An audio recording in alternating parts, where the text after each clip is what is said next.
Hello, Pogi. So meron tayo dito ang EcoSport galing sa atin. Parang 1.5 month na yata nakabili to sila. Last nila sa biyahe.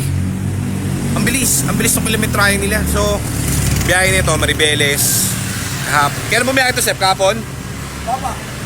Dito tuwa sila dun sa Eco nila. Hindi ko pinabayaan tong client na to kasi eto, nire-release namin lahat bago. Timing belt, drive belt, spark plug, PMS. Bago lang is lahat motocraft Ford yan. Kaso siguro after mga a month yata, naputulan sila ng drive belt. Pinatignan ko sa tao yung drive belt. Makapal pa yung drive belt. Bago talaga nakakabit. So may mga ganong case kasi na kahit bago. Depende. Baka sumablay, gumanon, tumagilid.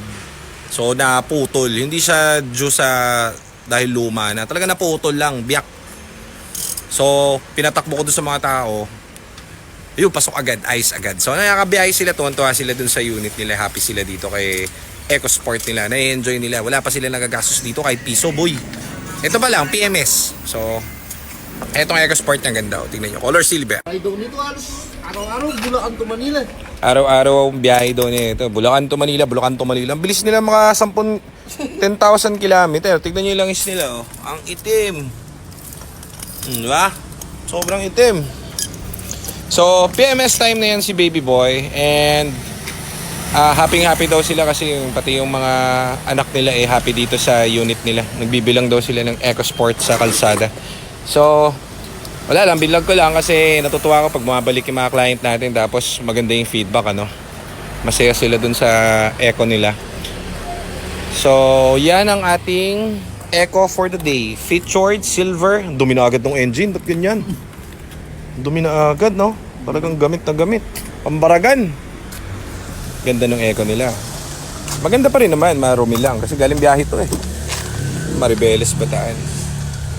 Easy. Gas lang daw niya rito parang 2,000 tapos hanggang ngayon meron pang laman. So, binabiyahe niya pa rin dito. Okay pa rin daw. So, yan ang ating EcoSport ngayon. Kanina, dami dumating na EcoSport. Di ko na-vlog. Dami kasing tao. Naka-boxer short lang kasi ako.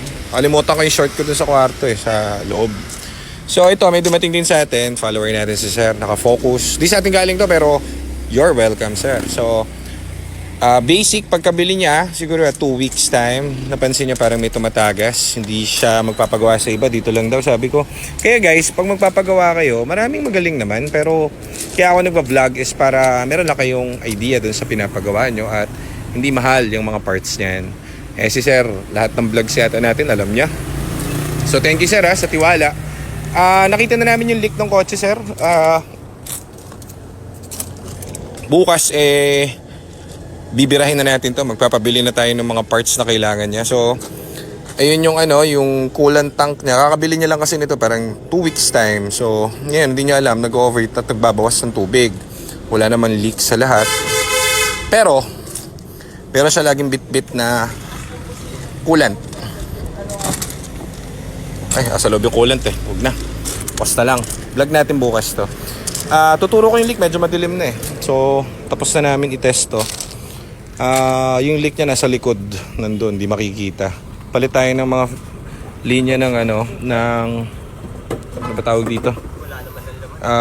Return hose. Check pa natin yung radiator tomorrow. Sir, thank you sa tiwala. Salamat. So, dito pinagkakatiwala yung mga units nila. Maraming pupunta rito, gano'n ng mga feedback. Dito raw papaayos, dito lang. Thank you. So, dito naman tayo. At babiyahin na to sila, Sir. So, nagpa-quick change oil lang dahil marami ulit silang pupuntahan.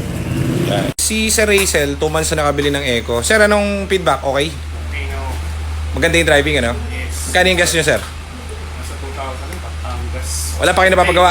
Wala pa. Meron na, yung naputulan kayong belt. Sinagot ko agad yun, Sir. Yung belt lang. Other than that, wala. Solid, no, Sir?